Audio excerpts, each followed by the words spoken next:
Shanks probably resents Luffy, not because of who he is, but because of what he is. Now let me explain. It ties back to this panel right here where Shanks is crying to Roger, and a lot of people have theorized, what did Roger tell Shanks that made him cry?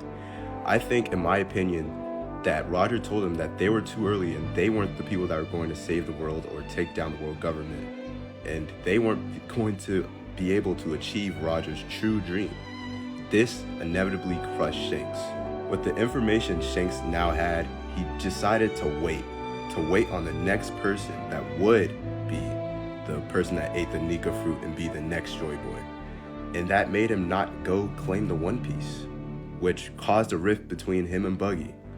I think between the time that we see Shanks in episode 1 and before that, he's kind of just drifting around, trying to gain information and set up the world for this next person. But that doesn't mean he gave up on his original goals that Buggy said he did. I think that he just wants to wait for that person to be there so he can inevitably challenge the person who ate the Nika fruit.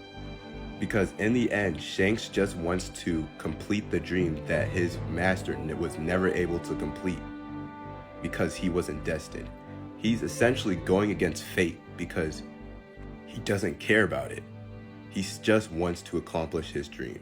Now imagine his shock when he goes to a random city in the East Blue and sees a happy-go-lucky kid that wants to become a pirate, and he's kind of gets fond of him. And then all of a sudden, that kid eats the model Nika fruit that you've been saving up, that you didn't even know what you were probably going to do with it. Because at this time, Shanks had the Mark of the Abyss, was probably working with the government, and didn't know whether to A, eat the fruit, B, give it to Ace, Roger's son, or C, just throw it away. But then all that pressure of what to do with the fruit just gets eaten by Luffy. And I think in that exact moment, Shanks was probably pissed, but then realized, I guess it was meant to be.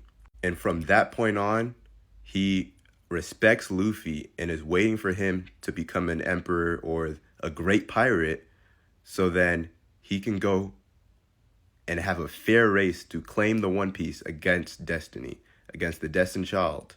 So when I say Shanks resents Luffy, it's not really true, but in a sense it is.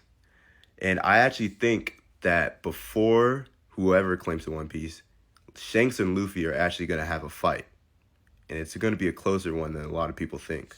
But if you want my honest opinion of who's going to claim the One Piece first, it has to be Buggy.